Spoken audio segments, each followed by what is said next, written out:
मराठा आरक्षण को लेकर फिर से बवाल हो रहा है। पूरे महाराष्ट्र में रास्ता रोको आंदोलन चलाया जा रहा है।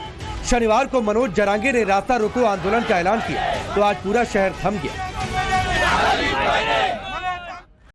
नांदेड़, बीड, कल्याण समेत पूरा महाराष्ट्र जाम हो गया। मराठा सड़क पर है। मांग एक ही है, ओबीसी कोटा के तहत 10% आरक्षण।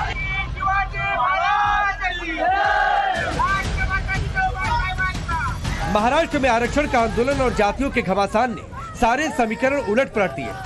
ओबीसी बनाम मराठा आरक्षण की आग बुझी नहीं रही। शिंदे सरकार ने मराठाओं को 10% आरक्षण देने के लिए बिल पास किया तो उन्हीं की सरकार में मंत्री छगन भुजबल ने रिजाइन कर दिया। ये दीगर है कि इस्तीफा अभी तक स्वीकार नहीं किया गया। रिजर्वेशन जो है ये कोर्ट में भी ये टिकेगा, क्योंकि सुप्रीम कोर्ट ने जो ऑब्जर्वेशन दिए थे, जो खामियां निकाली थी, उसे ध्यान में रखकर ये डिटेल सर्वे किया है। इसलिए निश्चित रूप से कोर्ट भी ये सहानुभूति पूर्वक विचार करेगा, क्योंकि ये मराठा समाज के कई लोग आत्महत्या कर रहे हैं, कई लोगों ने आत्महत्या की हुई है और इसलिए ये एक बहुत ही extraordinary circumstance, exceptional circumstance ऐसी परिस्थिति निर्माण हुई थी। ऐसे समय में सरकार ने ये उचित निर्णय लिया हुआ है। हमारा कहना है कि गलत ढंग से जो है ऐसे ओबीसी में उनको मत घुसाओ।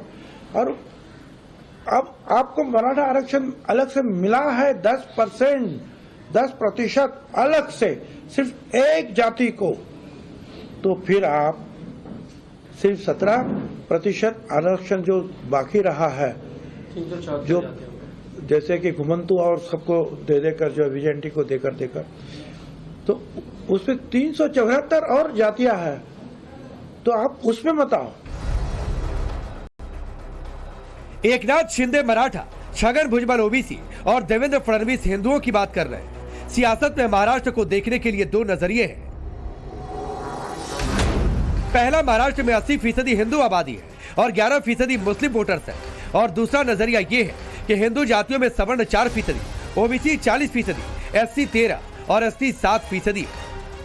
एनडीए में 3 अलग अलग चेहरे, एकनाथ शिंदे, छगन भुजबल और देवेंद्र फडणवीस अपनी अपनी जातियों को हैंडल कर रहे हैं, लेकिन इस पूरे सिनेरियो से विपक्ष गायब है। सीएम शिंदे के पीछे 31% मराठा वोटर एकजुट हो रहा है, तो एनसीपी अजित पवार के छगन भुजबल 40% वोटरों का चेहरा बनेंगे।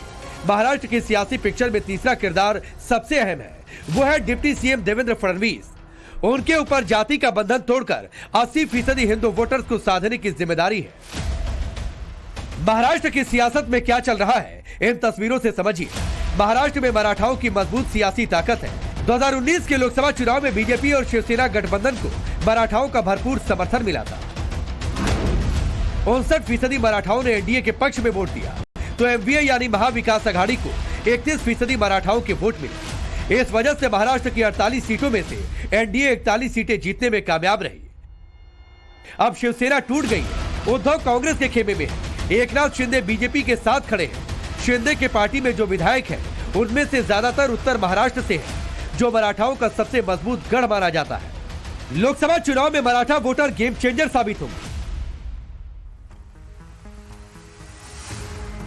सियासत के इस चुनावी मौसम में बीजेपी के लिए बसंत और कांग्रेस के लिए पतझड़ की स्थिति बनती दिखाई दे रही है, क्योंकि महाराष्ट्र में पहले मिलिंद देवड़ा, फिर बाबा सिद्दीकी और अब पूर्व मुख्यमंत्री अशोक चौहान ने कांग्रेस से हाथ खींचकर कमल पकड़ लिया। अशोक चौहान नांदेड़ में अच्छा प्रभाव रखते ही हैं। उनका मराठवाड़ा रीजन की सभी 16 सीटों पर अच्छा असर है। अशोक चौहान के लिए बीजेपी की रणनीति मराठवाड़ा का गणित सेट करने की होगी। इस रीजन में विधानसभा की भी 46 सीटें हैं। आपको बता दें कि महाराष्ट्र की 48 सीटों में से 20 से 22 लोकसभा सीटों पर मराठा वोटर हार और जीत तय करते हैं। महाराष्ट्र में 2 खेमे हैं, एक मराठा आरक्षण के समर्थन में, दूसरा विरोध में।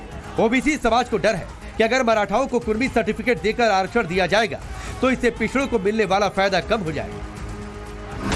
पिछड़ों की डिमांड है कि सरकार ईडब्ल्यूएस कोटे से मराठाओं को आरक्षण दे या फिर आरक्षण की लिमिट बढ़ा दे, लेकिन ओबीसी कोटे में शामिल ना किया जाए, क्योंकि आरक्षण देने से हिस्सेदारी का फायदा पिछड़ी जातियों को ही नहीं मिल पाएगा।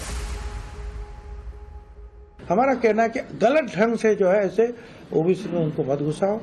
और अब आपको मराठा आरक्षण अलग से मिला है 10% अलग से सिर्फ एक जाति को, तो फिर आप सिर्फ 17% आरक्षण जो बाकी रहा है, जो जैसे कि घुमंतु और सबको दे देकर, जो विजेंटी को देकर तो उसमें 374 और जातियां हैं, तो आप उसमें मत आओ।